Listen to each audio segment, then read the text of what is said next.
Day 3യിലേക്ക് നമുക്ക് പോയാലോ? Day 3യിൽ ഞാൻ രാവിലെ കഴിച്ചത് ഇഡ്ഡലിയാണ്. 2 ഇഡ്ഡലിയാണ് ഞാൻ കഴിച്ചത്. അതിൻ്റെ കൂടെ സാമ്പാറും കഴിച്ചു. പിന്നെ ഉച്ചയ്ക്ക് ഞാൻ ക്യാബേജ് തോരനും ചക്കക്കുരു മാങ്ങയും ഫിഷ് ഫ്രൈയും ആണ് കഴിച്ചത്.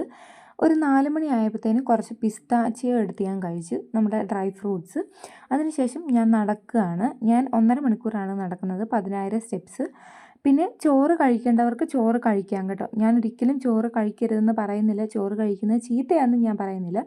ക്വാണ്ടിറ്റി കുറച്ച് കഴിക്കുക.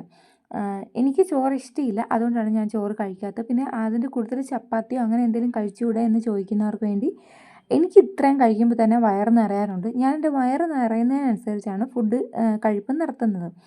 പിന്നെ ഞാൻ വൈകിട്ട് ഒരു 6 മണി ആയപ്പം 1 ഗ്ലാസ് കാപ്പിയും പിന്നെ 2 കുക്കീസും കൂടെ കഴിച്ചു. ഞാനങ്ങനെ കാപ്പി സ്ഥിരമായിട്ട് കഴിക്കാറില്ല. എന്തേലും ദിവസങ്ങളിൽ ഇടയ്ക്ക് എനിക്കെന്തെങ്കിലും തലവേദന എന്തെങ്കിലും വരുമ്പോഴാണ്. അപ്പം നാളെ കാണാം.